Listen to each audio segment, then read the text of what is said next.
warranty. You didn't bring your filter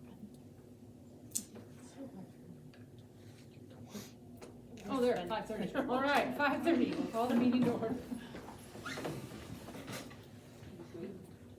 I pledge allegiance to the flag of the United States of America and to the republic for which it stands, one nation, under God, indivisible, with liberty and justice for all.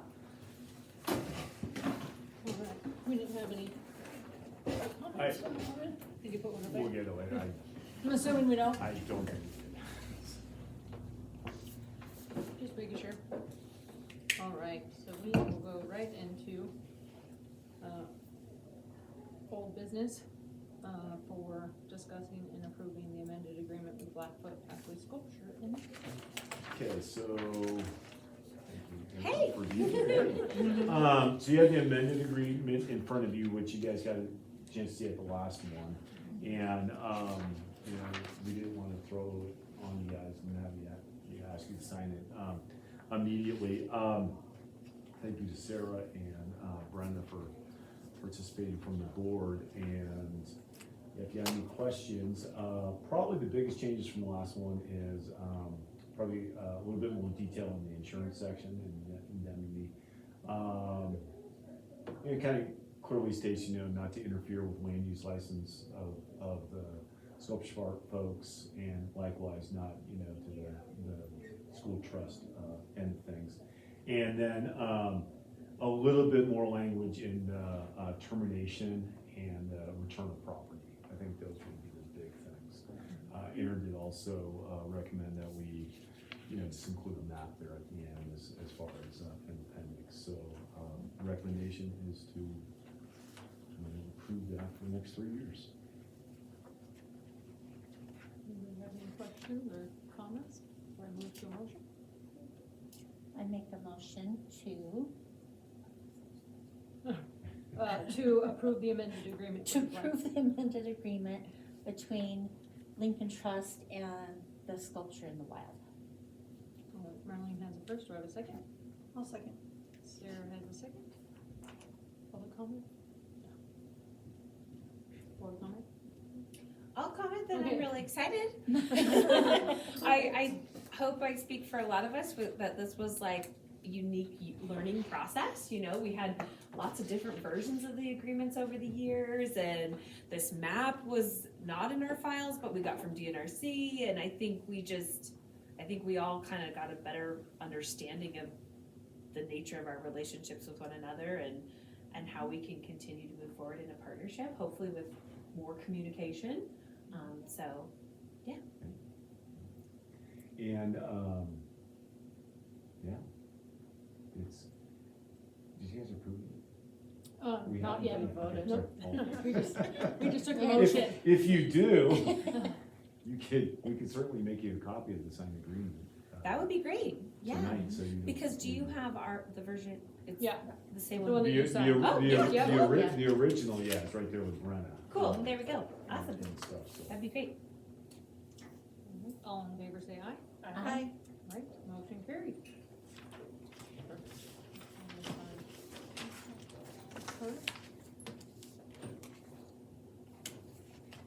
Let's see. All day. It's my son's birthday. All right, Tom, this My is baby is yours. 33. Oh, Oh, man. Yeah. He's lost 100 pounds. Not trying. So we're still trying to get to the bottom of what's. Darcy, can I ask you to Yeah, can you probably. run and make a copy of that for Aaron? His dad and I found them. Thanks, Joe. I just don't wanna miss something. Oh, I'm sorry. That's okay. All right, so the new business is discussion of the school calendars for the 2026, 2027 school Okay, year. so, we had talked about having some special morning Start meetings dates to was- that's do what I'm kind of really some just workshop jumping type for. things. And then like, hey, you know, I know the Sculpture Art folks need to work with DNRC. Theirs expires at the end of February, so we not got them. Since we came to the agreement, why wait and stuff like that. So I decided, hey, right in front of me is, we've been working on the school calendar for next year.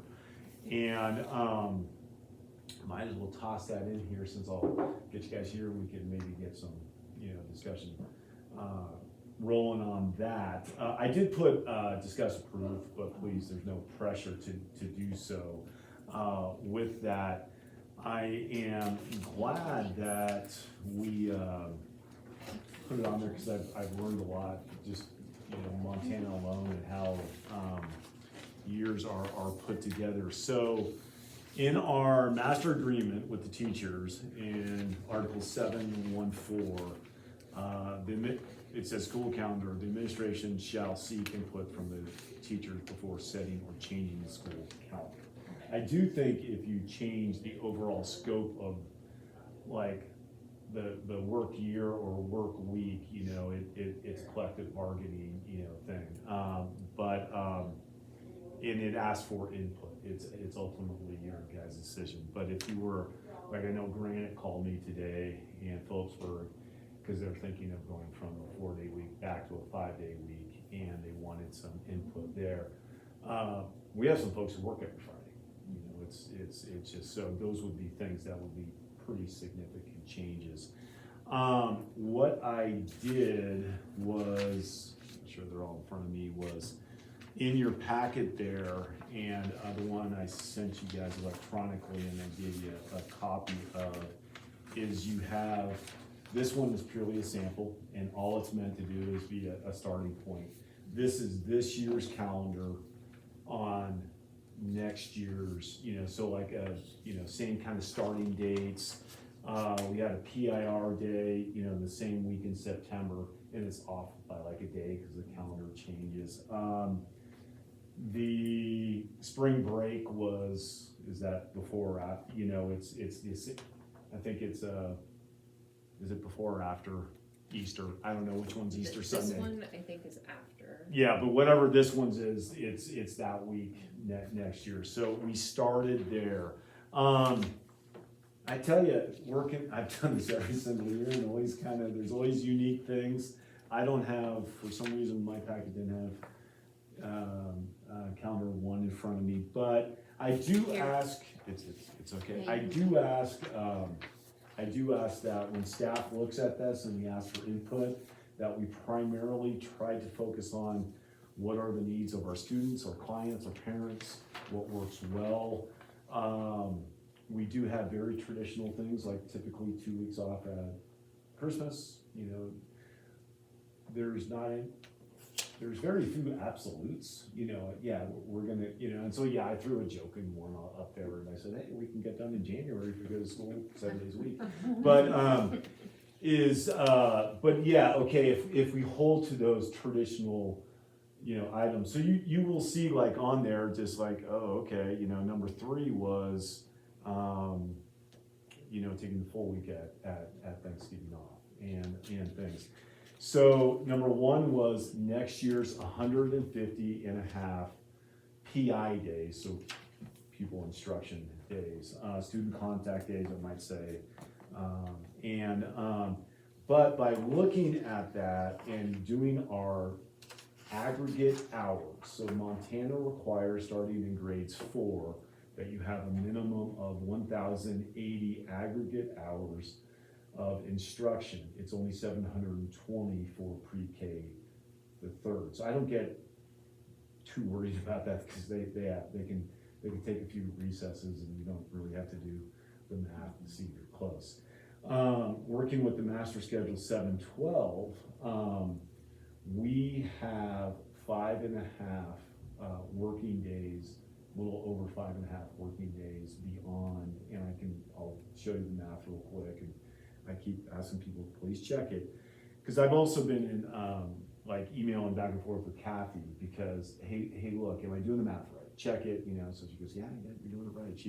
She kid and cut. The area where you come closest is 4.6, okay? So aggregate hours, you can include your passing time. So you can include passing time that's 4 minutes between first and second. That is allowable. You don't have to count it, but it does count for it. You don't get to count lunch, and you don't get to count unstructured recess. So also with doing some of these, so then the suggestion is, do we really need 5.5? And I go, it's typically, like, I might use the word, I'll say, somebody came up and said a buffer day. I've never heard that before, but I started saying it too. But like, that would be like your snow day. That would be, hey, look, like we had a power outage, we lost some time, but I know we're gonna, stay within it. In a different state, I'm not familiar with it, but like, you'd have to apply for a waiver if you had like a power outage days. They'd always approve it, but because we were so rural where we were, we commonly had power outages, so finally they had to say, you had to build in snow days plus power outage days, because it's happening on such a regular basis. But as you know, you build in a snow day, you have to use it, because you might have slipped below those hours. So we have 5.5 days to play with. If we didn't get there, it becomes that thing where you have to, hey folks, guess what? We're going in a few extra days into that next week. So I've always built in at least 3. So sure guys, let's put one that has 3 days of buffer in it. So though it says 147.5, please scratch that out on numbers 1, 2, and 3, and please put 148. Because this one reflected that each one of these reflects that the Thursday on the last day of school would be a half day of pupil instruction and a half day of PIR.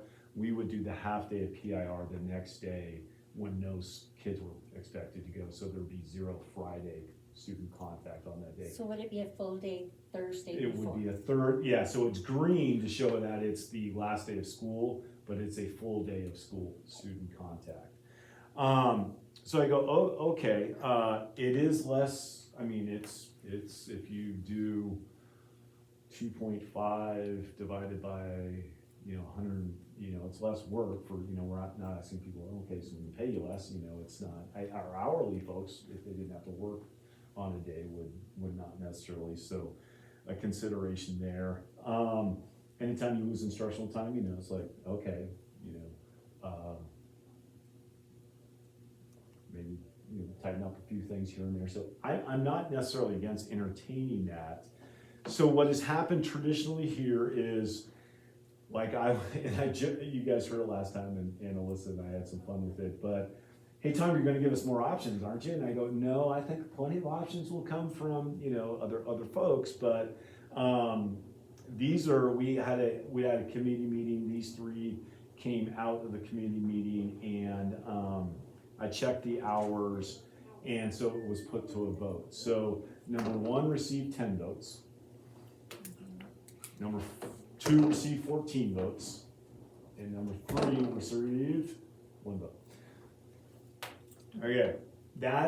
Okay, so that indicates to you that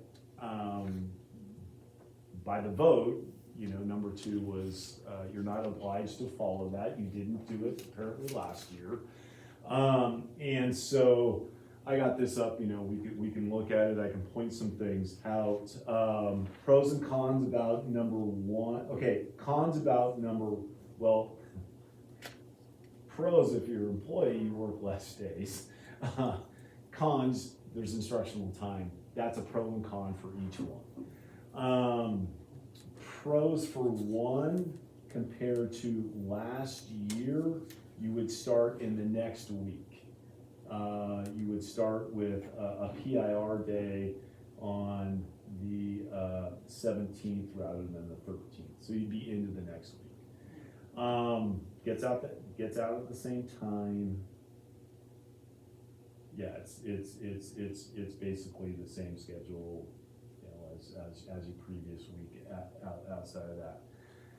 Pros for number 2 is you don't start with kids until the following week.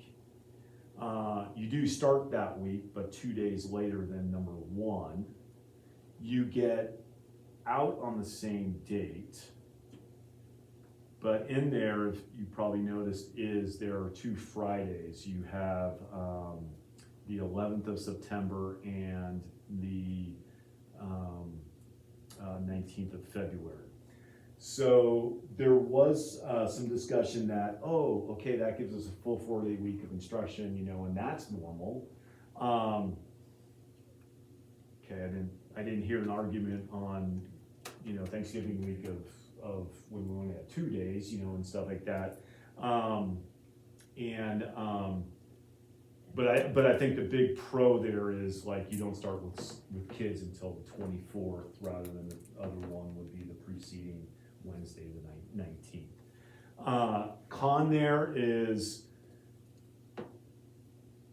I think there's there'd be a challenge. We would communicate, but it would be funky for parents to have kids on just 2 days. Well, they're not random days, but September, February, going on a Friday. I think that's somewhat inconsistent about kind of, you know, where we are. And number 3 was really taking this one and simply taking the 2 days off at Thanksgiving and take a full week there. Other than that, it's the same one as your sample. So that's what we have. I can run you through the math, really bore you, but we have 7.45 hours a day of instruction at the school.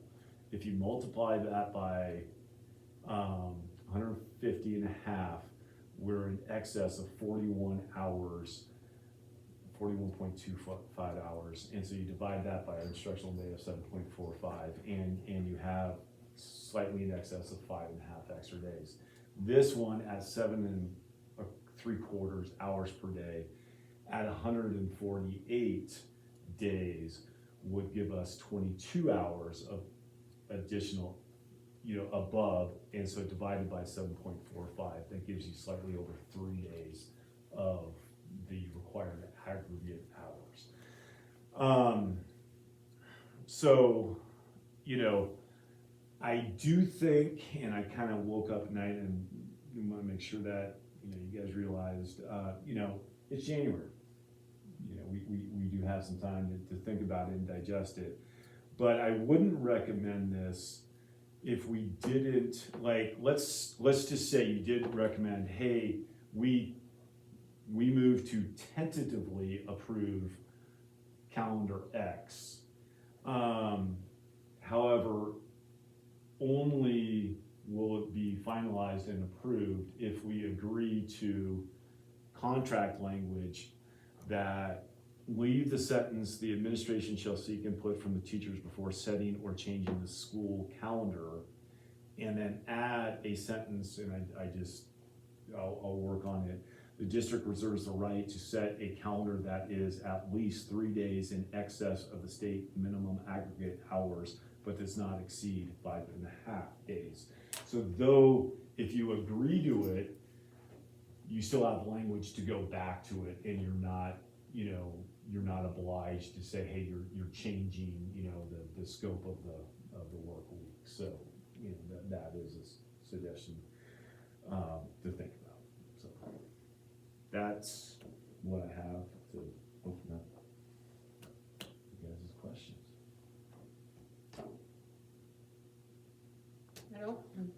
I don't love starting in the middle of a week, like, you know, on a Wednesday. Mm-hmm. I've never really loved that, but I also agree that like the confusion of Fridays, 2 Fridays, could get confusing, and I am assuming I have probably 50% chance that only 50% of the kids are gonna show up that day. Yeah. Find out, because a couple of years ago, we did like 4 We did. or 5 Fridays. Anytime there was a Monday they had off, they went on They went Fridays. on Fridays. There was like 4, maybe? 4 or 5, yeah. So we could go back and see, I guess, I can come back to you. how with some- many were absent, but I don't remember it being a huge issue. Yeah, I feel like 2 days throughout the year is not. A whole lot. But I like it better that it starts on Monday. Also, further into August, giving a little more of a summer for the kids. Kids. I like For the Oh, teachers. Well, you know what I That's mean. right. That's right, that's what I meant, the teachers.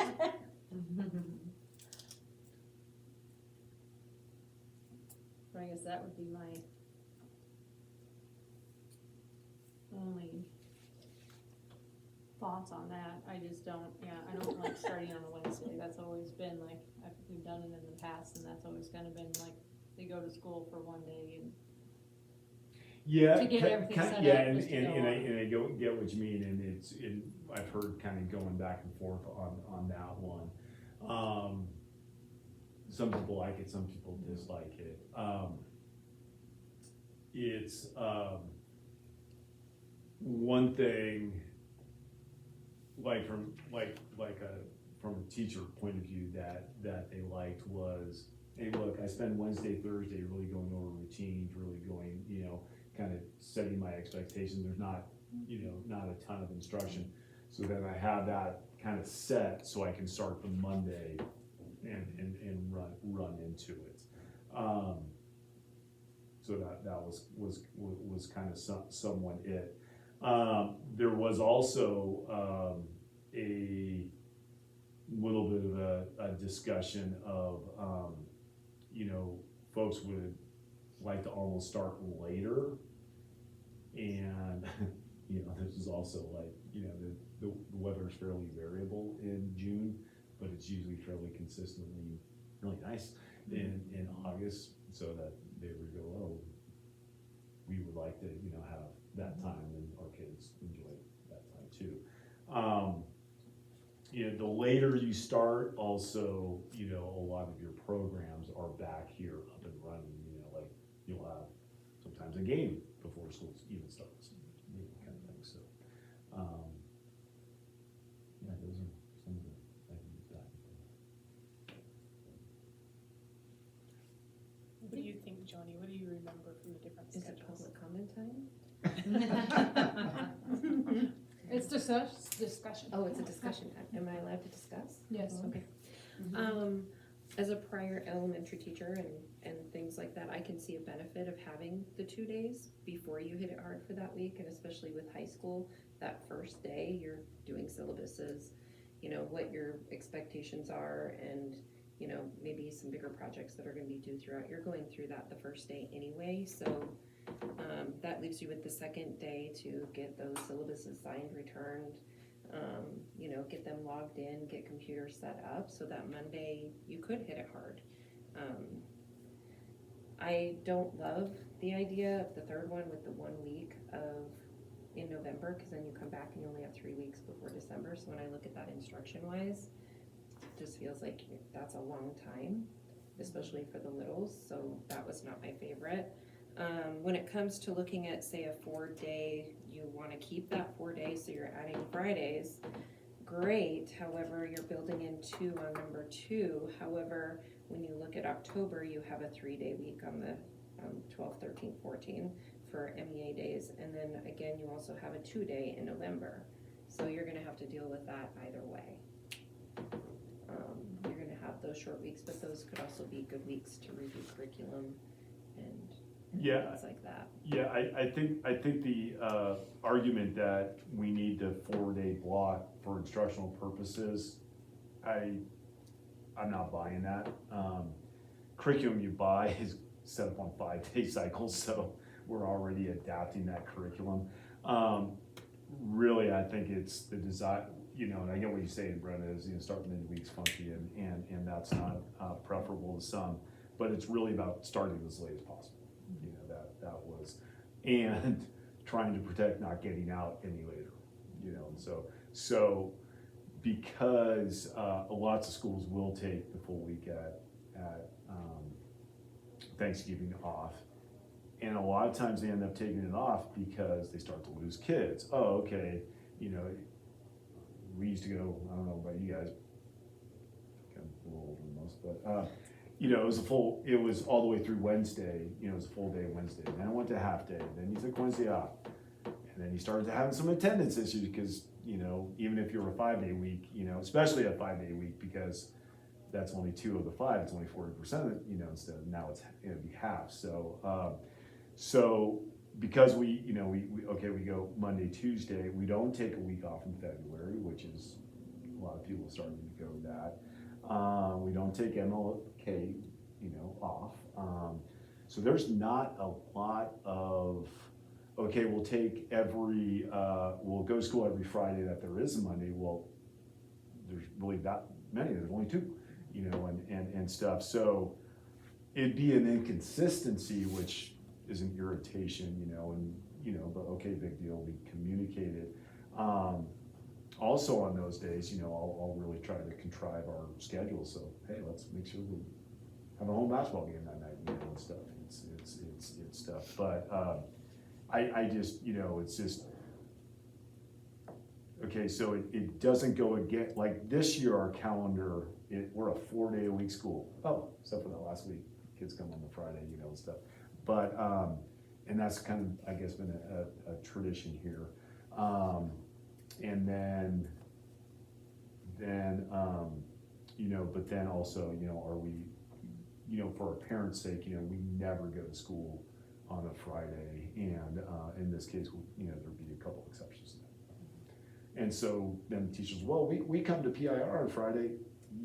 Yeah, but we're not talking about you, we're talking about our clients, you know, we're talking about our kids and our parents and their point. So, you know, we can bring some data too, and we'll try to pull up some attendance when we've done that. I think if we did it beyond 2, like the 4 or the 5, I know that my wife taught at Knox, and it was more like that, and it was confusing. It was like, what? You know, because you go to 4 or 5, it's, you know, it becomes, you know, once every 5 weeks or so that is what and stuff. So, what do you think about the contract language? Do you want to pursue that route? Can you read it again? Okay, so you guys kind of get and I'm not against it. It doesn't always have to be like a situation where, well, if we're going to give something, we're going to get something. You know, not have to be like that. It's just you guys control the calendar. You ask for input. You've done so. You can approve something. You could augment it, you know, slightly. But I think for the purposes of sometime, we don't want to necessarily lock ourselves into something that then we're married to moving forward, that we wouldn't have a few days of flexibility without necessarily having to bargain for. Is that's what I think would be prudent on our part is, yeah guys, let's see how that works, let's agree to it, but if we don't like it, you have the right to go back to it, and there'd be no way of contesting that, as long as you didn't go beyond like 150 and a half, which we currently have. But we would base that on, I would base that on just the aggregate hours, so that if the aggregate hours at any point changed, our calendar would change with it, we wouldn't lock ourselves into anything. If they went to, 1100 aggregate hours instead of 1080, our contracts just flexes with that. I appreciate y'all's diligence. I look forward to either version for our residency schedule. Thanks, Erin. Bye, everybody. Thank you.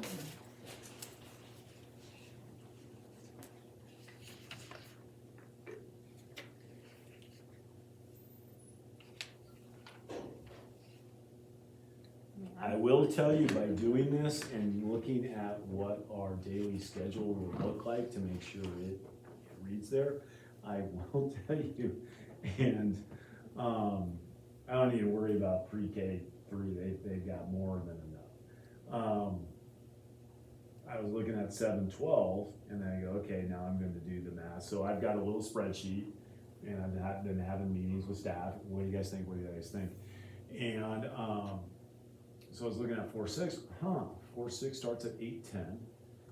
They get out at 4, whereas the high school, 7-12 starts at 4:05, gets out at 4:06.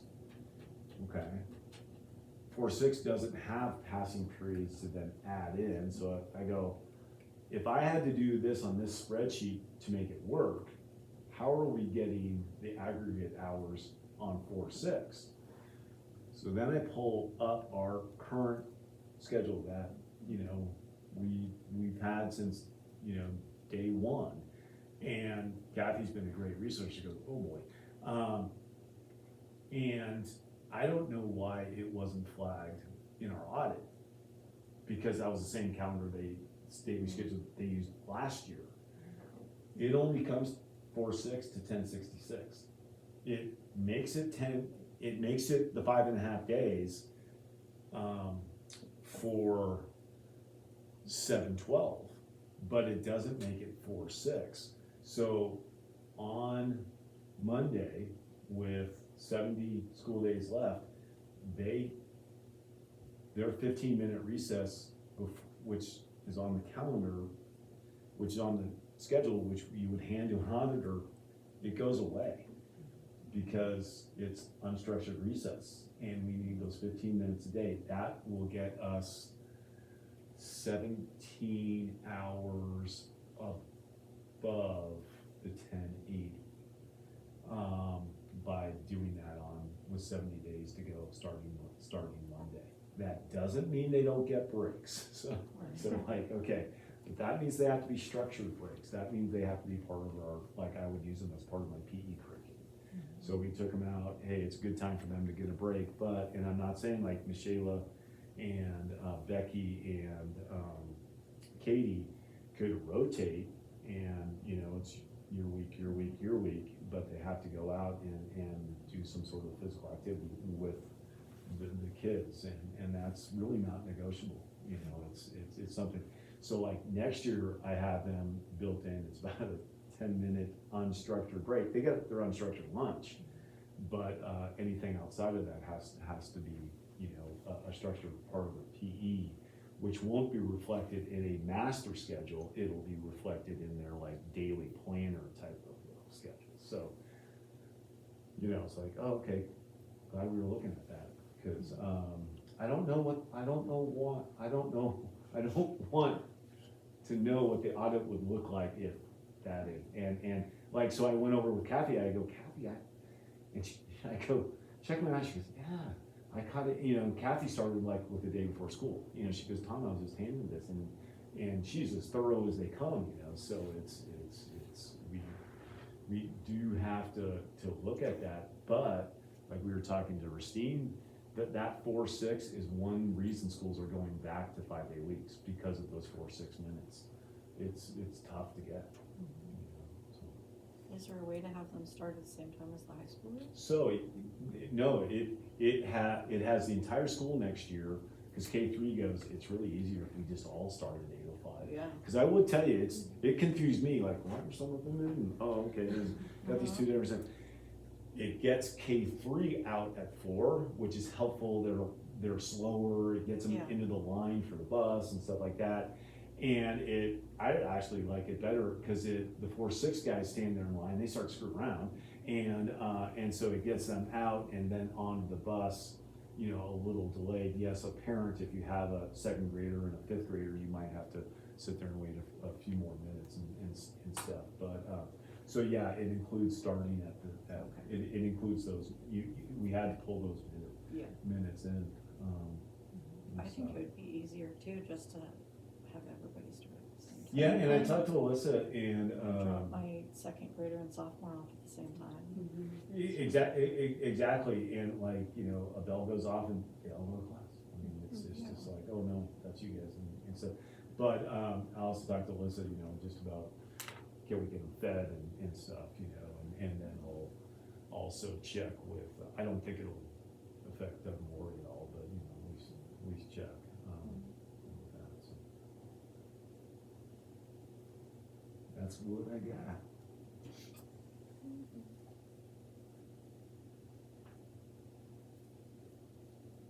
one thought just on number 2, with me looking at it, that's gonna land on the week of districts as well.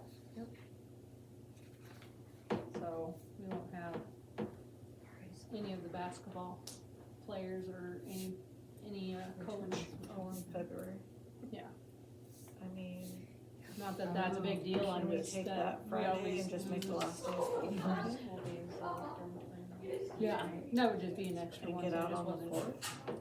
And only have one Friday in September, and then take that Friday in February and just move it and have our last day of school on Friday the 4th? Go ahead. I personally, can I just share what I voted for and why? I mean, if you wanna hear it. Mhm. I personally voted for number 1. I liked the idea of easing the kids in, especially the littles. And then, like I said, even with 7-12, you're handing out syllabuses and, getting, honestly, getting computers handed out to kids and getting them logged in and getting them login information. So there's your 2 days of getting that piece done and then hitting it hard that Monday.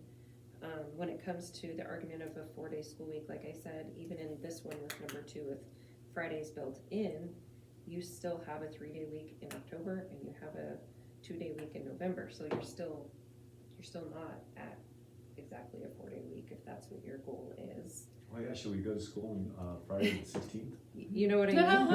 Have it off. and So then- there's something, you know That'd what be You know, a I, lot of kids that way, yeah. and then like I said, I just don't love the idea of taking a whole week in November instruction wise, when I'm, as an instructional coach and I'm looking at, student learning, 3 weeks in December,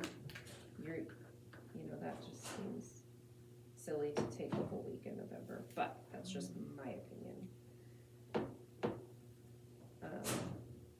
Like I told Tom earlier, you tell me when to show up and that's when I'll be here.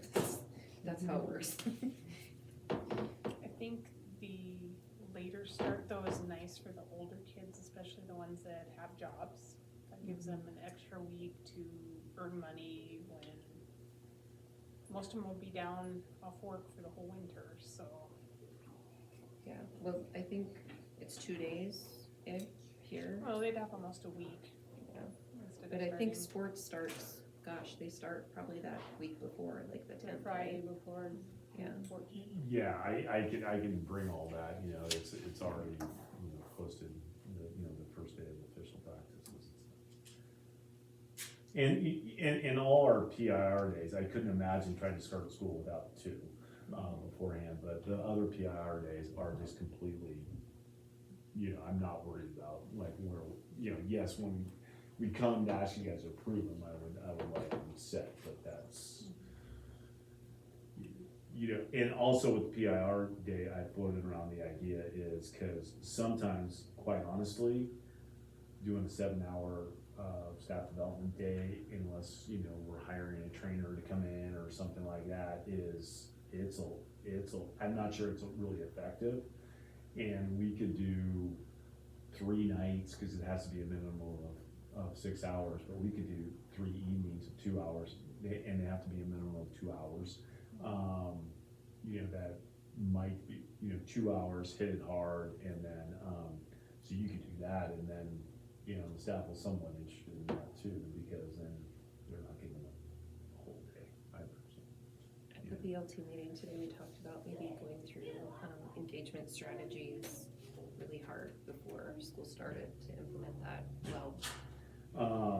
But with that being said, also, we're in the middle of a great grant, and it requires us to do certain trainings that will require full days of PIR, so that's, and that's something also that, hey, Tom, we got this one coming up in two months, could we do it? And, oh yeah, we could do that, but I would come to you guys that would be a change to the calendar. I appreciate Tom working on this early in regards to the grant, because Ristine's schedule is already filling and we have required trainings that we have to fulfill for the grant.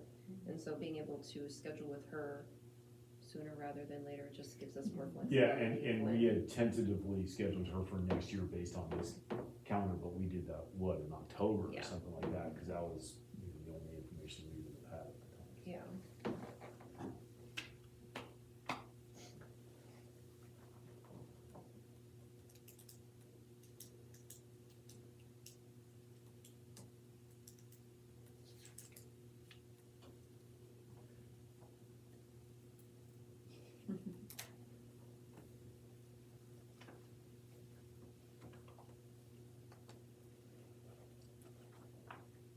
Was the only difference with your sample is that we just have more days, is that the, Yeah, the sample is just a working, you know, piece like, hey guys, this is what we have, this is what we look like, you guys go from there.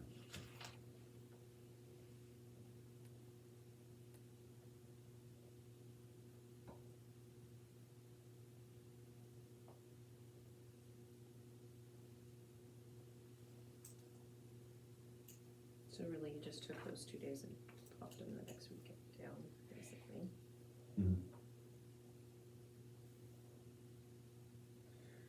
You guys just wanna crumple up number 3 and chuck it? Yeah. No, that's not right here. So then, Yeah.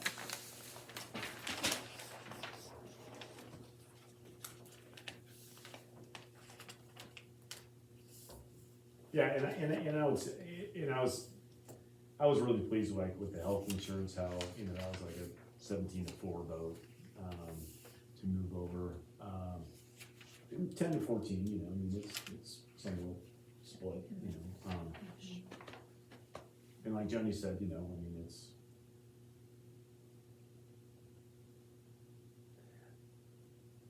I do think it's very important, but I don't freak out, in Montana like I would in California.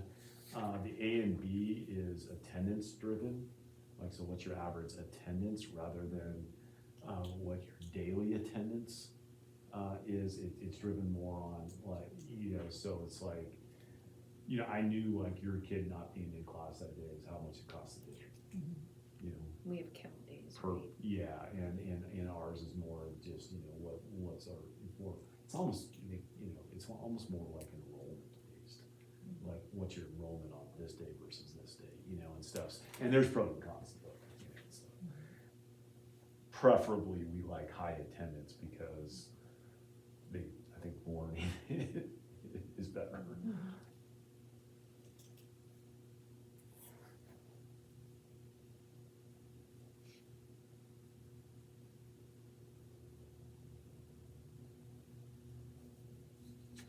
Any thoughts?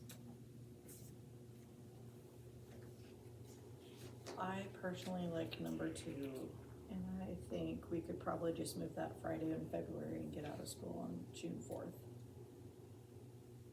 instead. And make 4th our last day of school, have Thursday be a whole day. The 4th can be whatever. Well, the 4th would have to be a full day. Oh, I forgot that. Yeah, just go that whole week and then we're done. And then we only have the one Friday on September 11th.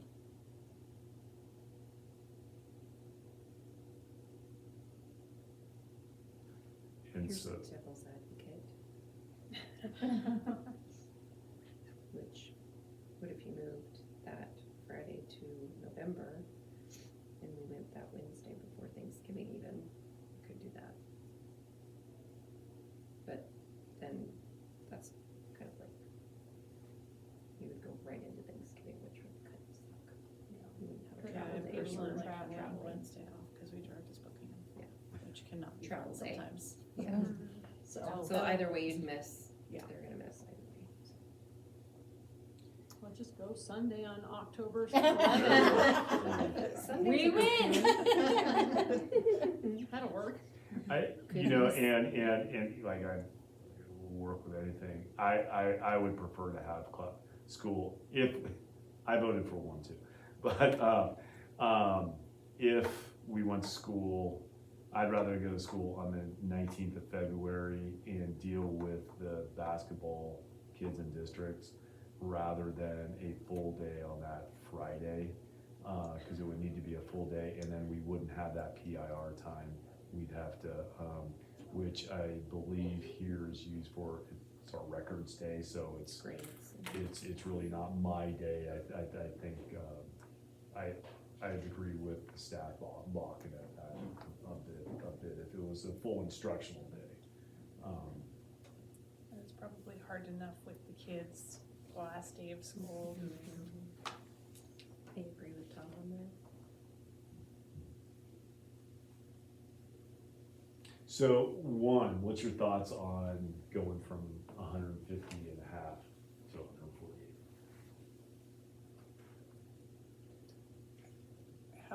had to utilize those extra days for much of anything besides what, how many power days? Water, we didn't have water one day. Last year, year before. Yeah, if we're looking at a First day of big school. thing, like we have to Yeah, miss first day school of for a school. week, we're looking at changing our calendar and coming back. I Right. mean, Yeah. So, Yeah. guys, you know, this is just a rough, like snow was brutal and we lost a few days. So by agreeing into this, you're risking adding a few days, which. If the power is on and the bathrooms are working, we're in school. So, and I haven't verified it, but by talking to staff, like, you know, like Sarah goes, we never miss school. No, I did hear like -40, propane starts to freeze, you know, kind of temperatures I've yet to experience. I've done the -20, I've done the -20 and like, oh, that's nothing. So anyway, I've been very impressed with like, no, we go to school. That, you know, where we had snow days and it was really, we had really wet snow and then we had a lot of drivers not used to it. So it was more, you know, based upon, you know, transportation calling and say, we can't run our buses, you know, kind of thing. So if that's not an issue, you know, it seems like when school, it's been like the water main, you know, I mean, that sort of It's a big propane deal, going, yeah. I think either one, you can't go wrong, and being as the majority of the staff voted for number 2, if that makes everyone happy, then Number 2. It's okay. I would be happy if we started It's gotta school be in September. I got bigger things to worry about. Let's make a calendar where we start school September 8th and then go to school through like June 14th. Yeah, Ooh, that would- That is my vote. we might I like be that early at June. Summer Institute at that point. so how about this, you guys just say, hey, make a motion, to table it, Tom, bring it back next meeting. Please bring back some language for the contract, I'll have a chance to sit down, with representatives of our teacher group and say, you know what, I get the feel that, they're interested in, number 2, here's some of the discussions, you can listen to it on, you know. I can't recommend any of these unless you know, if we protect the district and ability to swing back if need be, we'll try it for a year. And then, yeah, so the calendar, and then 2, also what's, and if you walk by my office, it's in its ebb and flow, but, I mean, I'm just, well, yeah, I mean, with all the kids, cause transcripts just came out, but, is, also really cranking on the master schedule for next year, so that we're getting close, but, you know, really that 7-12 one is, you know, it gets tricky trying to, you wanted to do everything. And like this year, I really don't like that our 9th graders can't take high school band. It eliminates that. So, okay, but every time you ask the calendar to do something, it's then restricts it that much more. Like I prefer Claire to have her AD time 7th period, you know, cause she's setting up for games, she's, you know, doing that. Okay, it's asked, hey, I want all our specials 6th period so they can have a common prep. Well, that takes Haley, Claire, April, and Joni out of the rotation, you know, and so we do a lot of those things, and then you go, uh-oh, I really wanna free up especially the 12th graders, so that we can start doing a work-based learning program. And so each time you do something like that, oh, Derek is now teaching only half-time, I don't think he'd be as efficient with his other duties for the district if he taught 1st period, 3rd period, 5th period, and 7th period. You know, it just, I want him to have a chunk. So each time you do one of those things, is this, we get close, oh, it doesn't work. And then we have to go, okay, you know, have we exhausted everything, and this is, you know, close enough. We do have a bunch of 8th graders that are pretty big into band, so like, I don't want that 9th grade, but none of our current 9th graders do bands. So maybe I could get away for a year with having it conflict with that group. But, like, I know we had a new ninth grader that might have chosen to do that, had he had that as an option, so.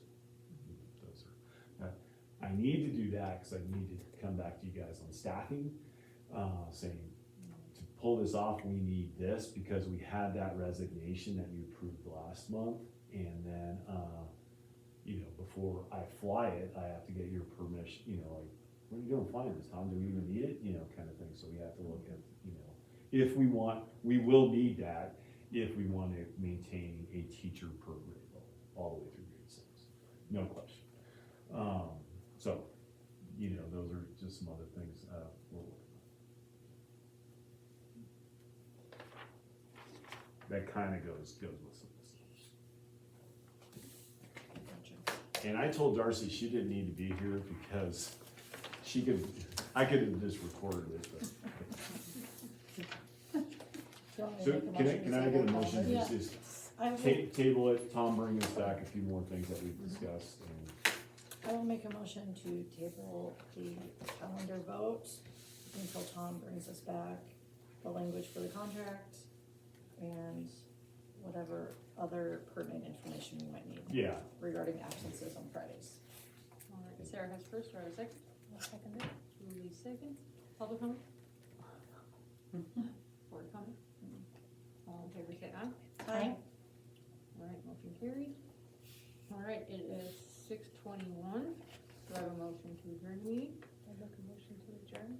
Julie has first, do I have a second? I'll second it. Ryan second, public comment? Board comment? Mm-mm. All in favor say aye. Aye. Motion carried.